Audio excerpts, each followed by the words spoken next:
Hello mga palangga! Here we are once again, LV Amor Cares.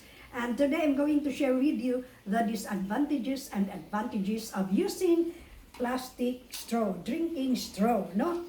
Baka matanong natin kung environment friendly ba ang plastic straw. So, the answer would be hindi, no, hindi. Plastic straws are not environment friendly. Nakakasira yan sa kalikasan. Pollutant yan.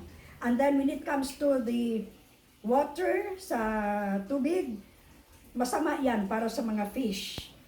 Because akalain nila na food yan, so iswalo nila and then all of a sudden, ma-choke sila.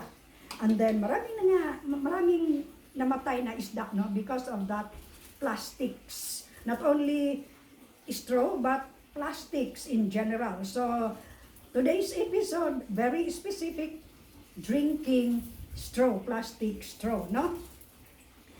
Yon, ang first disadvantage niya, hindi yan environment friendly. Nakakasira sa air, sa water, at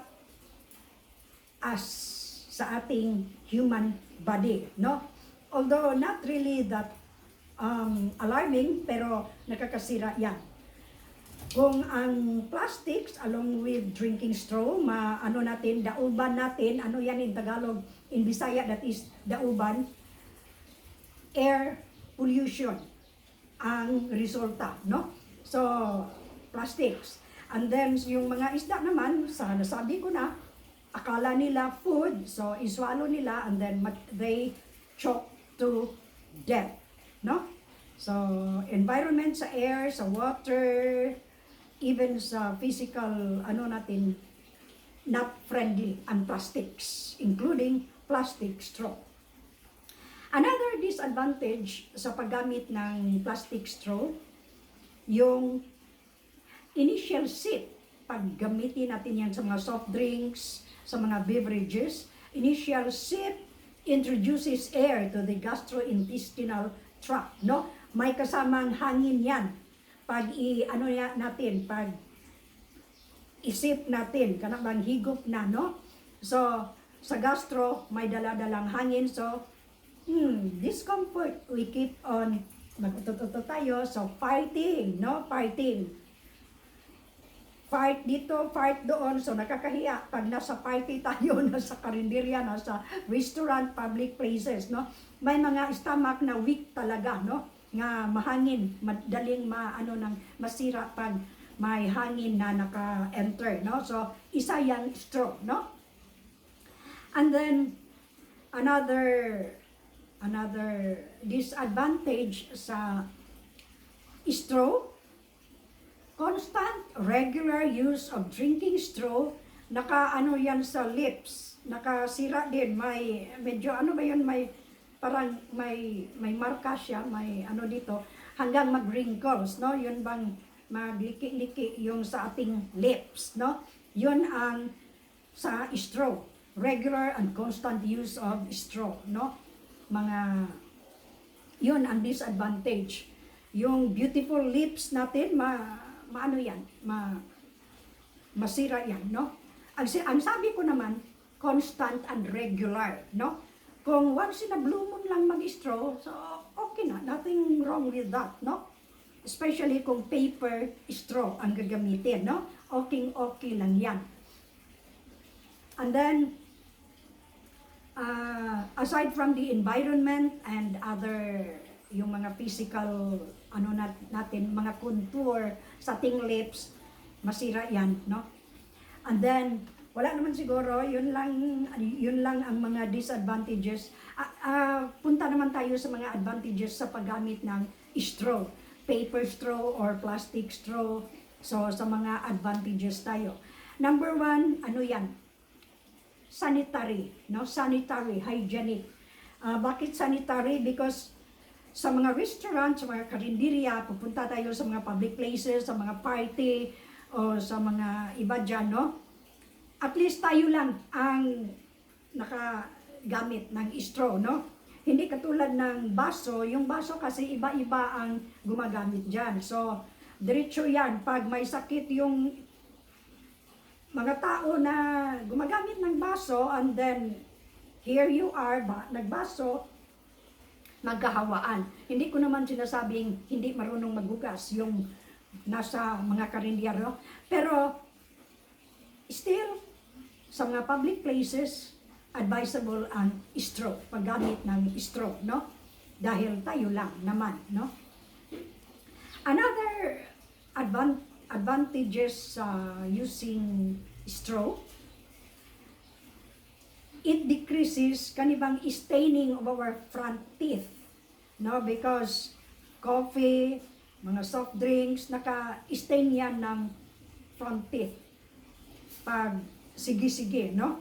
Yung malagong ba, medyo dunay magka-create man good ng plaque, no? So, ganyan, medyo it decreases, no? So, yon. And then, another advantage sa paggamit ng straw, pag may ngilo tayo sa ngipin, yung sensitivity sa teeth, may mga tao na sensitive talaga ang teeth, especially pag cold beverage or cold drinks, advisable ang straw. Because hindi yan nakatouch sa, sa ngipin talaga. Walang contact sa ngipin, so the sensitivity would be lessen, no? Medyo muminos-minos ang sensitivity, yung ngilo. In Bisaya, that is ngilo, no? Nagngilo ang ngipon nako, no? So, that's it. Ano yan? Hindi yan mag-touch, so diretso-diretso, pwede na tayo mag-enjoy sa mga cold drinks kasi walang sensitivity na ma-feel, no? Aside from that, pag naka-straw talaga sa mga restaurant, kakain, yung bonding time medyo matagal-tagal. Kasi yung, sip lang, and then, usap, magsalita, and then, sip. Hindi kagaya sa, yung diretsahang bottle or baso, maraming dyan. Daling maubos o daling matapos ang bonding. So, yun, mas advisable ang straw sa longer quality time, no? Spent sa mga kaibigan or family. And then another thing na advantage sa using straw, yung mga bottle sa soft drinks,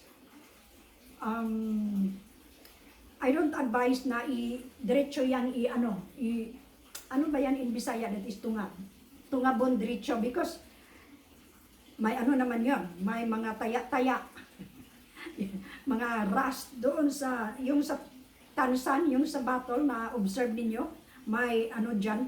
So it is better to use straw. At least sanitary, hygienic, no?